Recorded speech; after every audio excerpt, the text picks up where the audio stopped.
আমার পেছনের এই বিলাসবহুল বাড়িতেই বসবাস করতেন সাবেক আইজিপি বেনজির আহমেদ এবং তিনি দেশ ছেড়ে পালাবার আগে এই বাড়িতেই তিনি পরিবারসহ বসবাস করে আসছিলেন। তার দুর্নীতির বেশ কিছু খবর প্রকাশিত হওয়ায় গত 1 বছর আগে তিনি আওয়ামী সরকারের আমলেই দেশ ছেড়ে অন্যত্র পাড়ি দেন এবং তারপর থেকেই জনশূন্য অবস্থায় পড়ে আছে সাবেক আইজিপি বেনজিরের এই 4 ফ্ল্যাট।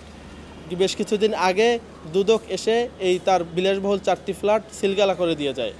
করতাম এখানে পুলিশ গার্ড বেশি পাহারা থাকতো, নিরাপত্তা অন্যরকমের একটা ভিআইপি ভাবে অনুভব করতে পারছি যে এটা আওয়ামী লীগের কোন নেতার হতে পারে। আওয়ামী আমলের সাবেক আইজিপি বেনজির আহমেদ গড়েছেন অবৈধ সম্পদের পাহাড়।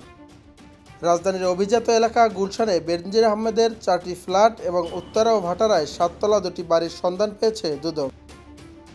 এগুলোর মধ্যে গুলশানের 4টি ফ্ল্যাট গত বছরের 26 মে জব্দ করার নির্দেশ দিয়েছেন ঢাকার একটি আদালত। গুলশান 1-এর লেকপাড় থেকে 130 নম্বর সড়ক ধরে কয়েক কদম হাঁটলেই 126 নম্বর সড়ক। 2 সড়কের সীমানায় গড়ে ওঠা সুউচ্চ ভবনটি পুলিশের সাবেক মহাপরিদর্শক বেনজির আহমেদের বাড়ি। বেনজির আহমেদ এই বাড়িতে থাকাকালে চারপাশে থাকতো পুলিশের কড়া নিরাপত্তা। পুলিশ গার্ড থাকতো এবং আপনার নিরাপত্তা অন্যরকম একটা নিরাপত্তা থাকতো, রাস্তাঘাট ফাঁকা থাকতো।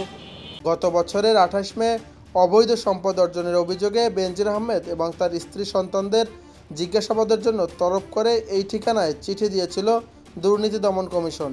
তবে 1 বছর পার হয়ে গেলেও দুদকের চিঠি তাদের হাতে পৌঁছায়নি। পরে আছে এই আলিশান ভবনের অভ্যর্থনা কক্ষে, কেননা তার আগেই সপরিবারে দেশ ত্যাগ করেছেন সাবেক এই আইজিপি।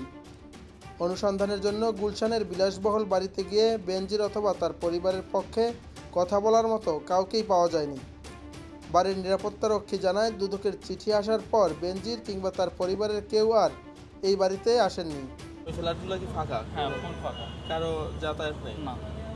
আচ্ছা, এমনি ওনার আত্মীয় স্বজন বা কেউ না, টোটাল সিল করা। টোটাল দুদক সিল করে রেখেছে। এমনকি কোর্টের আদেশে বর্তমানে বাড়িটি সিলগালা করা রয়েছে। জুবায়ের আদনান, বাংলাদেশ টাইমস, ঢাকা।